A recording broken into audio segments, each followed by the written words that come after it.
And if you're visiting today, you're coming back after being gone, or maybe we haven't seen you since last year, wherever we are, let me just tell you what we're doing as a church. This is our State of the Union type of a series. Every January, we touch on the core values of the church. This is where we remind ourselves, look into the Bible, and remind ourselves what the church is and what we're supposed to do. That's the whole purpose of this. We call it the core values of the church. The premise of this series began by reminding ourselves that the state or the government on a year of election, as well as the church, they both are ministers of the God of the Bible. They were created by God, they were designed for God, and they are sustained by God. The implication of my statement is that God is sovereign, that He knows exactly what's going on, and especially in our country, but around the world, when it comes to electing a new president, the church doesn't tell you how to vote, who to choose from, but all that I'm going to tell you in representation of the scriptures and the church is that the last person that is going to cast a ballot on that day of election is going to be God. God appoints leaders in government. I'm obviously not implying that God approves everything that our leadership does. All that I'm saying is that He's not panicking, He's not wondering, He's not trying to figure out what to do with our nation. That's the implication. The same principle applies to the church. The church is far away from being perfect. The church is far away from being the ideal people of God. We simply embrace the reality that, as I said earlier, when it comes to worship, He is the object of everything that we do, everything that we convey as a community of believers. Now, the implication of this experience is that if they both are ministers unto the Lord, if they both exist for the purpose and the glory and the majesty of God, the challenge is when we deviate from those things, which, by the way, I believe that's exactly where we are. I think as a nation, I think as churches, we have deviated. The challenge when you move away from the purpose, from the original purpose, here's a challenge. And this happens to all of us. I don't know if you've ever been in a situation where you're driving or you go to a new place, a new city, new town, and even if you're trusting Siri and you're trusting your GPS and your Google Maps, but eventually you get lost. And see, here's the uniqueness when you get lost. When you get lost driving, by the time you realize you were lost, you've been lost already. You just didn't know. The same principle applies here. When it comes to the church, the government, when it comes to families, when it comes to your life and my life, when we deviate from God, typically we don't know that we're deviating from God. This is why I keep on telling you over and over again. When you have a government, when you have a state, when you have a nation across the globe, which the United States is moving fast and furious towards this description I'm about to give you. But when you have a government that is secular, implying that has no religious point of reference, forget about Christianity, just a religious point of reference. The issue with this unstoppable force of Islam, for instance, or radical Islam, and you see all these terrorist attacks, we forget that when it comes to radical Islam and the violence, the driving force is a theological view, is religion. Is the concept that they have of their God, and that's what propels all this reasoning. Well, when you put a government, when you put a state, when you put a nation and nations that they do not have a religious point of view, man, that is such an unfair battle, because here you have this movement and this mindset that is about a religious force, and then you have a system, a government that has no religious connotation. That becomes a problem. Well, for us, this confusion, personally, I believe that the government, because it's a minister of God, was given the authority.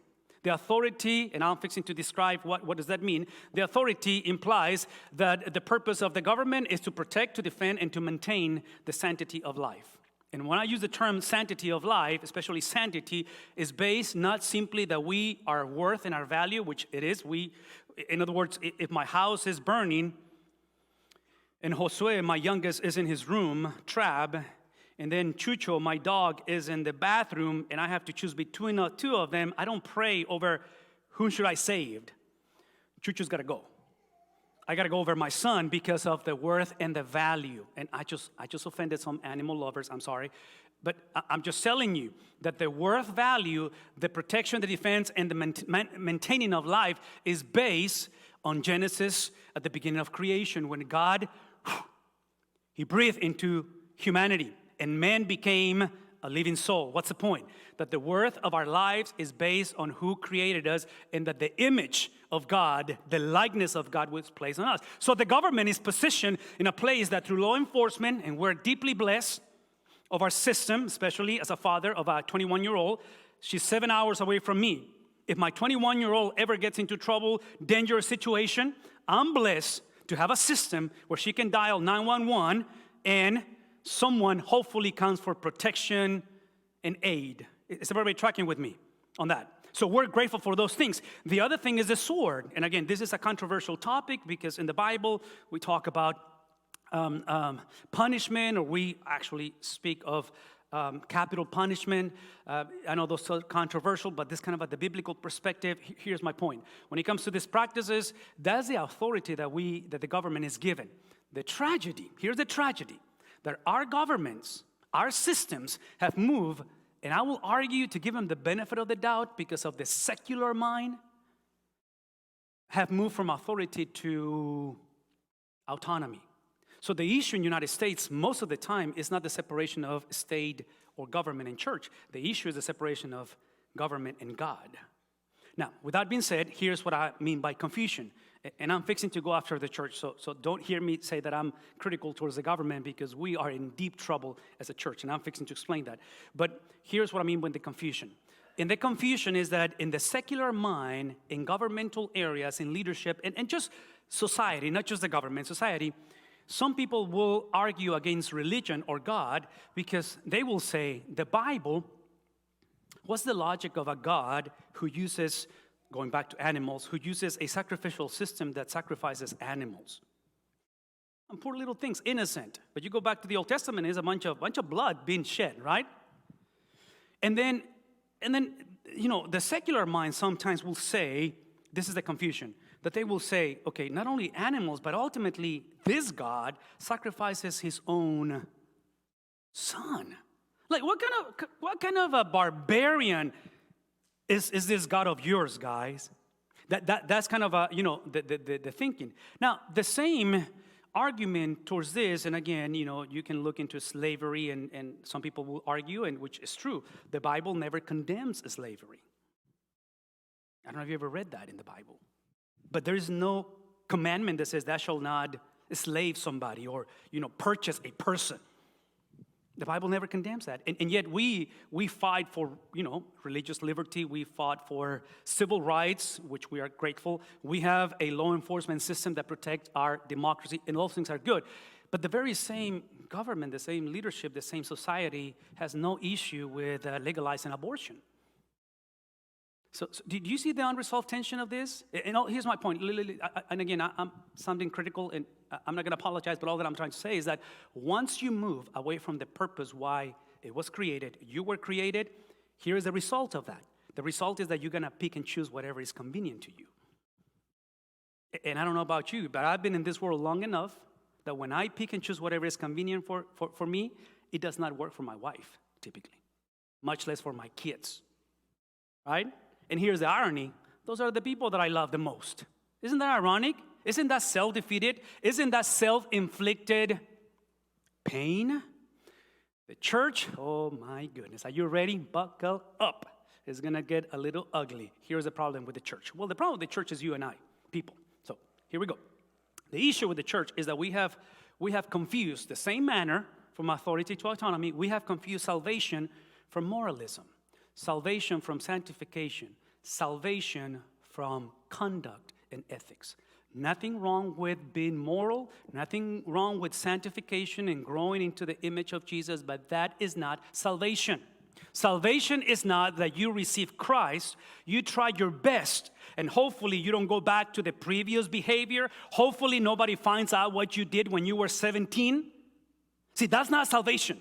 Salvation begins with a legal transaction that in spite of what you have done or what you do or you can potentially do in the future, it is a legal transaction based on the morality and the conduct and the behavior of a forensic foreign individual. His name is Jesus of Nazareth. And I'm going to explain to you what that means by that. So again, this is what I believe. This is the purpose of the state. I'm fixing to go into the purpose of the church because 2,000 years ago, chapter 16 of the book of Matthew, I told you last week. And by the way, if you missed last week, at the bottom of this little handout, inside where you see the lines, there's a website. You can see all of this and come back and see more of the in-depth explanation of this. Here is the point. The point is that the disciples, which is the they, is the audience, they were 2,000 years ago in the same confusing stage that you and I lived in, that we are. And I'm going to say this one more time. When we are confused, when we are missing the point, when we take Christianity and conveniently add something else to Christianity, is a typical scenario where Jesus finds the need to say, before you see the plank in your brother's eye, you got to see the log in your own, on your own. What's the point? That the confusion that we find in the Bible on the people of God, the disciples, after 3.5 years of walking with Jesus, is that they did not understand. In other words, they were ignorant, they were confused. They were embracing Jesus as long as Jesus becomes what I believe he's supposed to be. So translate that into marriage. I'm marrying you because when we were dating, you attracted me because of this, and this. But now that we are married and we've been doing this for 3, 4, 7 years, you've changed. You're not the same because now you are not what I expected you to be. Well, here's the thing. They were confused.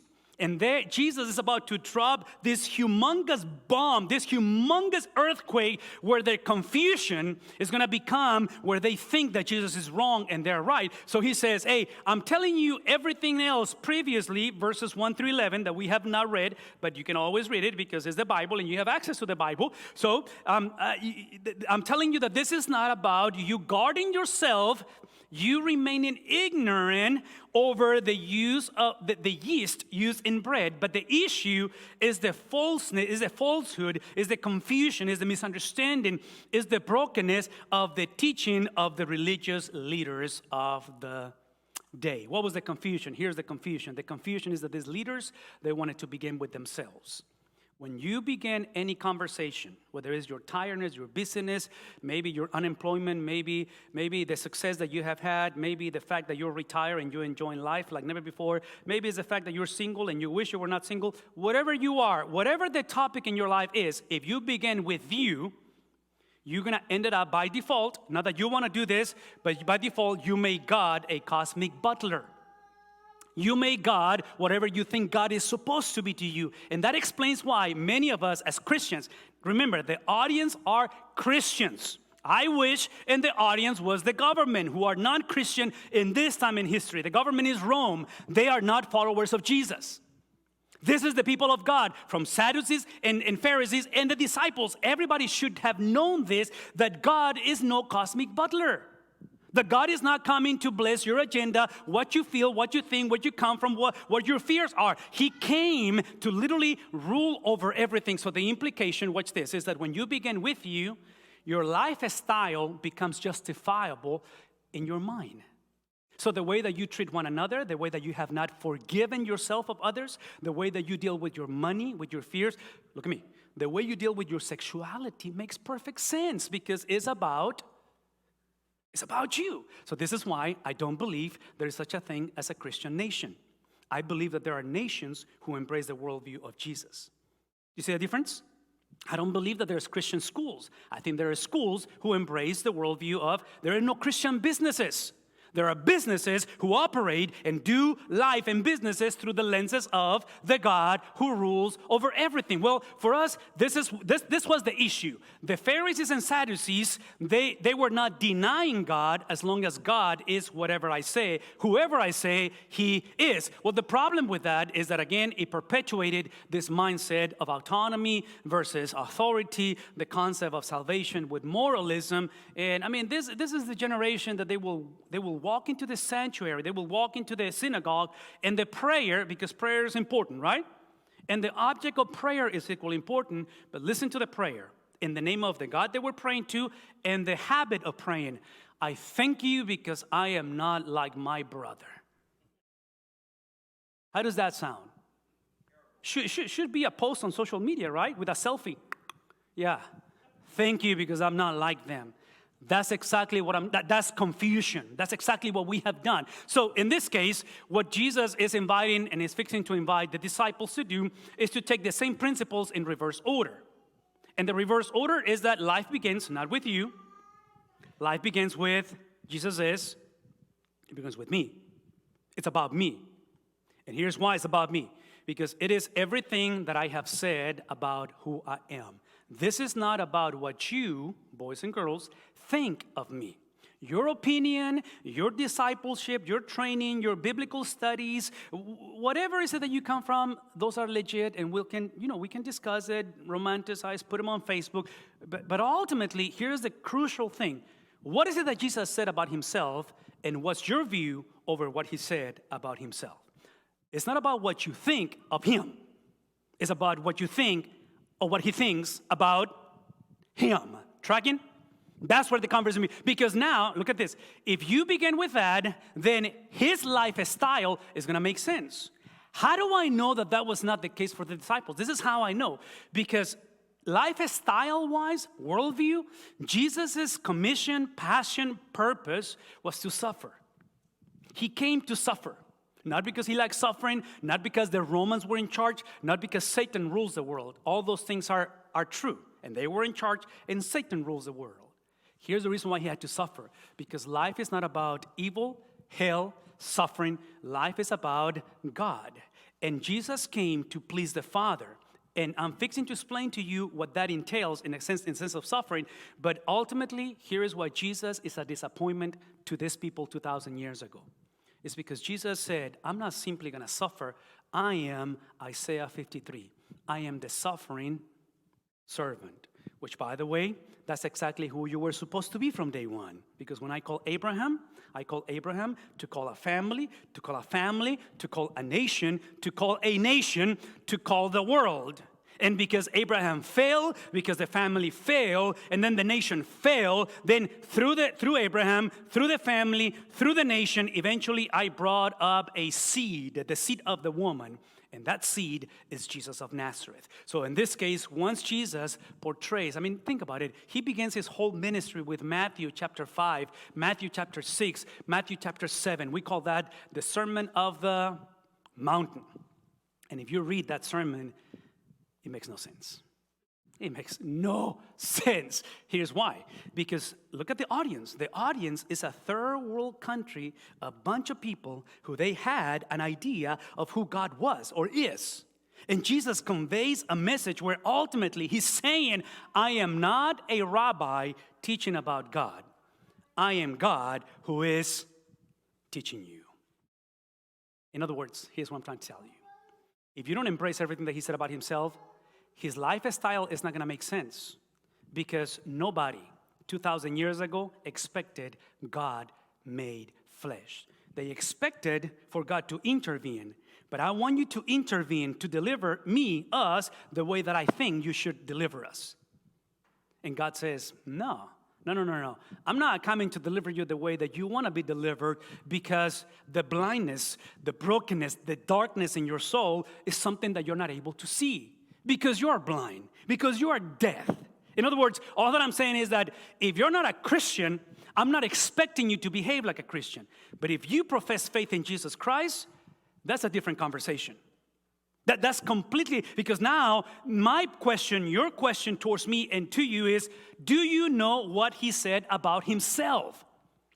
And the second question is, do you embrace, are you striving, are you looking, are you hungering everything that he said, everything that he felt, everything that he saw, everything that he reacted, everything that the way that he behaved? That's the question. Because ultimately, you and I become the expression of Christ. Simply dissecting that is that Jesus, his life, his way of affirming himself describes the what. So look at me for a second. Once again, I want you to look at your marriage, your age, your illness, your health, your dreams, your desires, who you are. Even if you're here and bored, if you're disappointed, if you have no drive in life and you're thinking about crazy things, look at me for a second. Jesus defines those things, not you.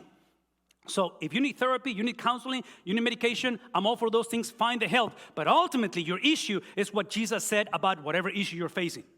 If you don't know what it is, I'm glad you're here. We're fixing to go into that. And then secondly, your behavior, your conduct, why you have forgiven when you're not supposed to forgive is based on Jesus' character. And ultimately, here's the beauty. We get to express that contextually. So we have 3 services. Every service has a different how.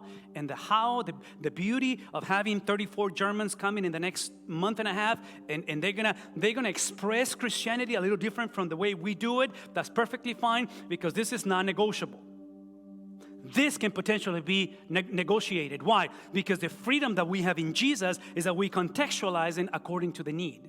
We contextualize it according to the uniqueness. We contextualize it according to the giftedness of the individual. But I'm going to say this again. This is the freedom that comes from the structure of having the views of Jesus, what he said about not us, not America, not politics, what he said about himself, and then how he went about the rest of his days. Today, I just want to invite you to remind yourself that the core values of our church is that every time that you embrace what he said about yourself, your situation may not necessarily improve, but what is going to come as a result is that you're going to stop worshiping self, worshiping idols. And again, the worship of self and idols typically is like greed. Nobody looks at the mirror and says, I'm greedy. Typically, we look at the mirror and we say, I'm a go-getter. I'm driven. I'm a firstborn. No. Idolatry, worshiping self, typically, we don't see that. We typically either have the sense of pride or we have the sense of defeat. And we are always depressed. We're always, low self-esteem. I'm telling you, can we just get rid of a little bit of our selfish mindset and focus on the worship of Jesus? The worship of Jesus is the beauty that you and I understand, that the point is not worship. The point is the object of the worship. When you begin with you, you're going to focus on how and where you worship.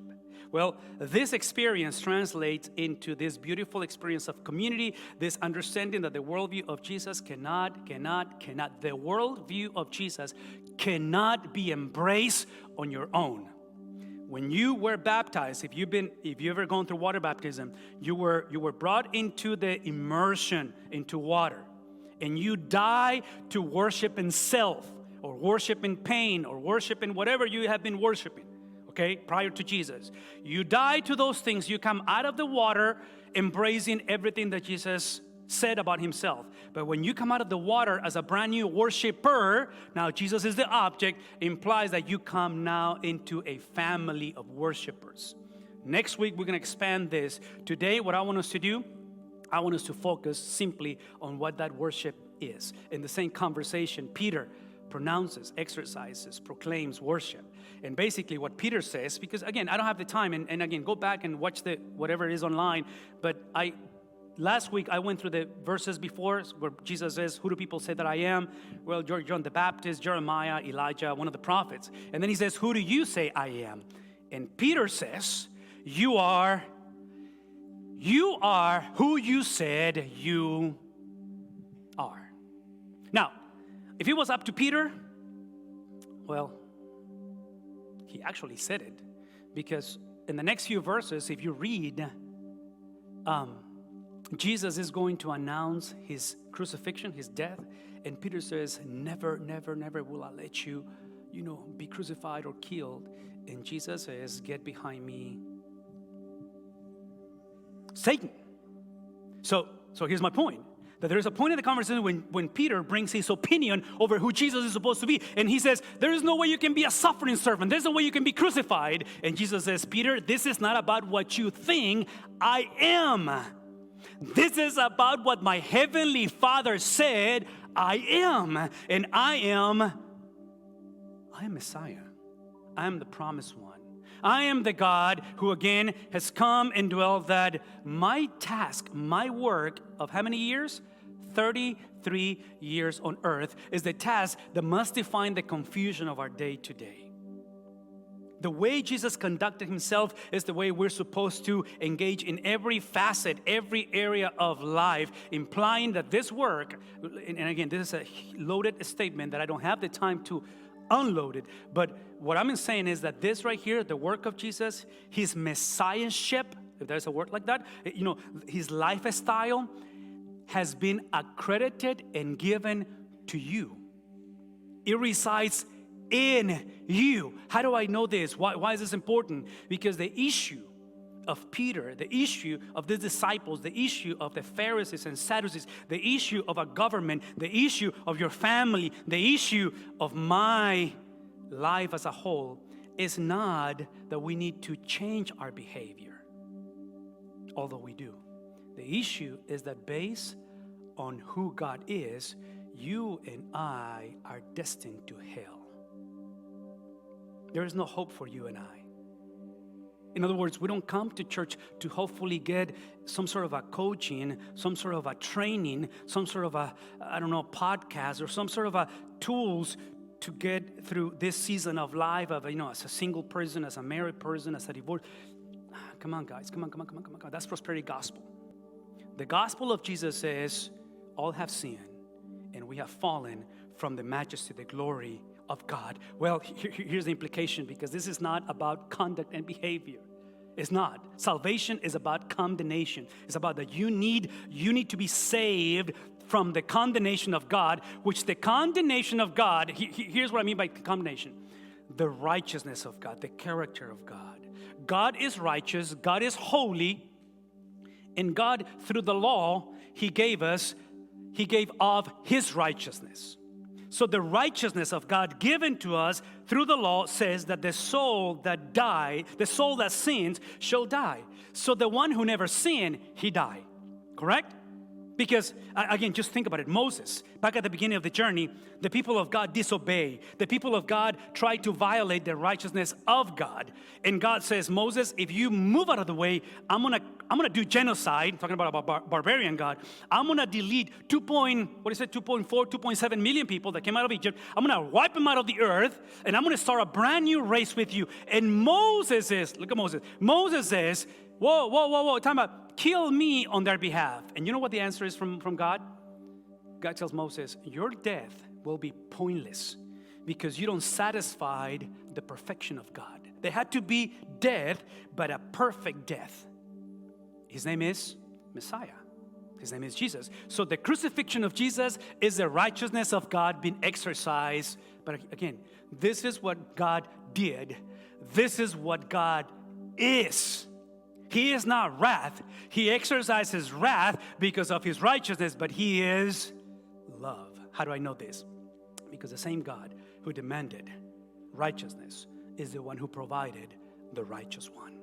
The God who demands justice provided the justifier. So today, all that I'm telling you is that on that Friday, that was the righteousness of God. But on Sunday, He gave us the righteousness, say it with me, not of, but from God. God provided that. So today we can make the statement, you are free in spite of your behavior, in spite of what you have done, whoever you are. Look at me for a second. If this is about God and not about you, you have the freedom not to improve the behavior, although I want you to improve the behavior. You are free not simply from forgiveness, although I want you to be forgiven. I want you to embrace the freedom of this guy who I just told you in the next few verses, he's going to mess it up again. In the next few hours, days, Jesus is going to be taken prisoner, beaten down to death, eventually crucified. And one of those evenings, Peter is sitting around the bonfire, and somebody says, you walk with the Nazarene. How many times did Peter deny Jesus? 3 times. What's my point? That he makes this beautiful confession. Not because he got it, not because he improved, not because he was the Apostle Peter. He was broken.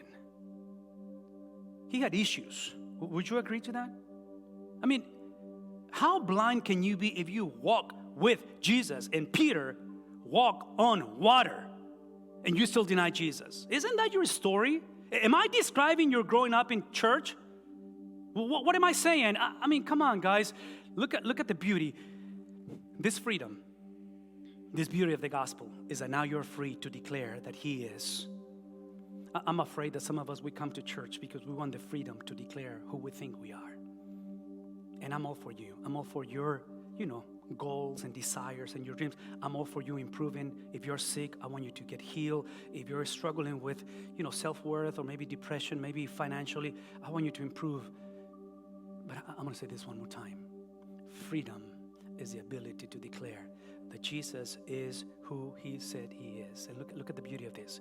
Once he declared about the worldview of Jesus, now that I walked with you for 3.5 years, Peter, and I'm getting an aha moment. I'm recognizing that you are not simply a prophet. You are not simply a high priest or the high priest. And it's not that you're simply the king of kings. You are a family member. That you are the son of the living God. What does that mean? Well, what it means is that everything that Jesus did is combined to who Jesus is. Folks, this is what produces worship. Worship doesn't take you to this. This is what comes out of worship. This is of knowing worship comes out of that. So the implication, and again, again, it's going to sound controversial. I just have to say it because I said it in the previous services. So it's fair that I make this statement in this service. If you're not a follower of Jesus, if this is not your story, I don't believe you can worship God. I think worship is simply the ability to recognize, to be reminded what he has done and who he said he is. The beauty of this invitation for me is verse 17, because Jesus replied and said, you are 2.0 version of Peter. Man, you graduated. Finally, that temper was controlled. Peter, no. Oh, Peter, finally, your childhood and those mistakes and those sinful things you did. No, look at what he says. You are blessed. See, this is the language of Matthew chapter 5 and the Beatitude. Blessed are you. And then he goes on into all this teaching. He says, Peter, you are blessed. You are blessed because this is not something that comes from you. This is not something that came out of your Sunday school learning, teaching, worship services, and your giftedness. See, the blessing is that you're free from you. The blessing is that you don't have to be driven by entitlement. You don't have to be dependent on what others have done to you or can do to you or the mistakes or the things that you have committed. The blessing is that you are not, look at me, it's not that you are a person who was forgiven. It's that you have the freedom to walk as a somebody that never sinned. How? This is why. Because you have witnessed, you have testified under the revelation that did not come from flesh, not from blood, but it came from my Father. So as you pray with me today and as you think about this experience of worship, can I just openly tell you, especially, I texted my sisters on Friday, both of my sisters, and I said, Saturdays are becoming more and more difficult for me. They're challenging because Saturday is kind of my day off, my day where I try not to think about church, try not to engage with church things, and I try to just pull to the side and actually, do other things for sanity, I guess. But you know what the challenge is when I pull away from my routine and the things that I got to do every day? I'm a little more free in my mind. And when I go, when my mind's a little more freer, I go to Mom. I go to the fact that she died on the 19th of December. And it's been a grieving process. And it's challenging, and it's difficult, and it hurts, and it's the unresolved tension of the hope and the glory that we find in Jesus, and the fact that my mother, look at me, my mother, far away from being perfect. But the reason why I can proclaim and tell you right now that she is facing not just God, but she's facing a family member, is not because of what she did. Is because of the righteousness of Jesus that was accredited to her. So when she showed up in heaven, when my mother on the 19th of December took her last breath, and she opened her eyes before the presence of God, nothing that she could have done, positive or negative, was going to be enough to get her into the family of God. It's exclusively based on what Jesus has done. My question to you is, do you have that certainty? Can you fully confess and say today, you are everything that you have said? And you are not just a prophet, a teacher, a revolutionary. You are not just an amazing man, that you are the Son of the living God. If you can say that, look at me. Here's what I can guarantee to you for the next whatever many years you are on this earth and when you die. The guarantee is that whatever happens to you, at the end, you get the Father. That's what you get. At the end, it's not your best life ever. See, that's a book. That's prosperity gospel. What you get at the end is like marriage. What you get at the end, you get the girl, right? It's exactly the same thing. So my prayer, my hope, my desire is today that you value what you get at the end, which is the Father.